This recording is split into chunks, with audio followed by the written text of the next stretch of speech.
ನಮ್ಮ ಮಂಜಣ್ಣವರು, ಇನ್ನೂ ಹಲವಾರು ಪ್ರತಿಯೊಬ್ಬರು ಕೂಡ ನಾಯಕರೆಲ್ಲ ಕೂಡ ವೇದಿಕೆ ಮೇಲೆ ಇದ್ದಾರೆ.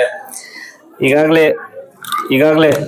ಎಲ್ಲರೂ ಹೇಳಿದ್ರು, ಆದರಣವರು ಕೇವಲ 15 ದಿವಸಗಳಲ್ಲಿ ಅವಕಾಶವನ್ನು ಪಡ್ಕೊಂಡು ತಾಲೂಕಿಗೆ ಬಂದ್ರು. ಈ 15 ದಿವಸಗಳಲ್ಲಿ ಎಷ್ಟೇ ಪ್ರಯತ್ನ ಮಾಡಿದ್ರು ಕೂಡ ಒಂದು ಗುರಿಯನ್ನ ಅವರು ತಲುಪಲಿಕ್ಕಾಗಿಲ್ಲ. ಹಾಗಾಗಿ ಅವರ ಸೇವೆ ಅಲ್ಲಿಗೆ ನಿಲ್ಲದೆ ನಿರಂತರವಾಗಿ ಸುಮಾರು 10 ವರ್ಷಗಳಿಂದ ಅವ್ರ ಸೇವೆ ಮಾಡ್ಕೊಂಡು ಬರ್ತಾನೆ ಇದ್ದಾರೆ. ಈಗ ಎಲೆಕ್ಷನ್ ಅಂತೂ ಸದ್ಯಕ್ಕೆ ಅಂತೂ ಇಲ್ಲ, ಇನ್ನೂ 3 ವರ್ಷಗಳಿದೆ. ಆದ್ರೂ ಕೂಡ ಈ ಪ್ರತಿಯೊಂದು ಪಂಚಾಯತಿಯಲ್ಲಿ ತಿರುಗಿ ಈಗ ದೀರ್ಘ ಸುಮಂಗಲಿ ಭವ ಅಂತ ಕಾರ್ಯಕ್ರಮವನ್ನ ಮಾಡ್ಕೊಂಡು ಬರ್ತಾ ಇದ್ದಾರೆ. ಇದ್ರ ಉದ್ದೇಶ ಏನಂತಂದ್ರೆ, ಈ ತಾಲೂಕಿನಲ್ಲಿರುವಂತ ಎಲ್ಲ ಹೆಣ್ಮಕ್ಳು ಕ್ಷೇಮವಾಗಿದ್ರೆ, ಆರೋಗ್ಯವಾಗಿದ್ರೆ, ಅವರ ಮೇಲೆ ಆಶೀರ್ವಾದ ಇದ್ರೆ ಅದೇ ಆಶೀರ್ವಾದ ವಾಪಸ್ ಅವ್ರು ಬರುತ್ತೆ ಅನ್ನೋ ಉದ್ದೇಶದಿಂದ ಅವ್ರು ಈ ಕಾರ್ಯಕ್ರಮ ಮಾಡ್ತಾ ಇದ್ದಾರೆ. ಇವತ್ತೇನು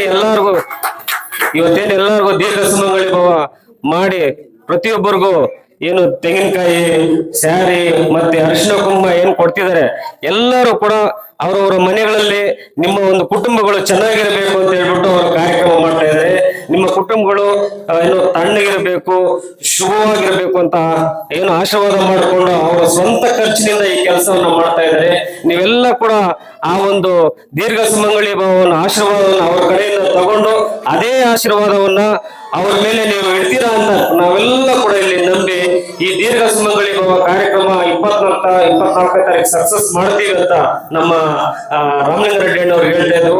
ನಾವು 4 ಪಂಚಾಯತ್ಗಳು ಸೇರಿ ನೀವೇನ್ ಎಕ್ಸ್ಪೆಕ್ಟ್ ಮಾಡಿದ್ರಿ ಅದೇ ಒಂದು ಶಿಸ್ತನ್ನು ನಾವು ತೋರಿಸ್ತೀವಿ ಅಂತ ಹೇಳ್ತಾ, ಏನು 4 ಪಂಚಾಯತ್ಗಳು ಪ್ರತಿಯೊಂದು ಹಳ್ಳಿಯಿಂದ ಕೂಡ ಎಲ್ಲ ಹೆಣ್ಮಕ್ಳು ಭಾಗವಹಿಸಿ ಈ ಒಂದು ಕಾರ್ಯಕ್ರಮವನ್ನು ಸಕ್ಸಸ್ ಮಾಡ್ತೀವಿ ಅಂತ ಹೇಳ್ತಾ ಹಾಮಿ ಮಾಡ್ತಾ, ಈ ಸಕ್ಸಸ್ ಹೀಗೆ ಆಗ್ಲಿ, ಆಜ್ಞಾನವ್ರಿಗೆ ನಿಮ್ಮೆಲ್ಲರ ಆಶೀರ್ವಾದ ಸಿಗ್ಲಿ ಅಂತ ಹೇಳ್ತಾ ಈ ಒಂದು 2 ಮಾತನ್ನು ಮಾತಾಡಲು ಅವಕಾಶ ಕೊಟ್ಟಂತ ಎಲ್ಲ ವೇದಿಕೆ ಮೇಲಿರುವಂತಹ ಹಿರಿಯ ನಾಯಕರಿಗೆ ನನ್ನ ತಲೆಬಾಗಿ ನನ್ನನ್ನು ಹೊಂದಿಸಿ ನಾನು ಮಾತನ್ನು ಮುಗಿಸ್ತಾ ಇದ್ದೀನಿ.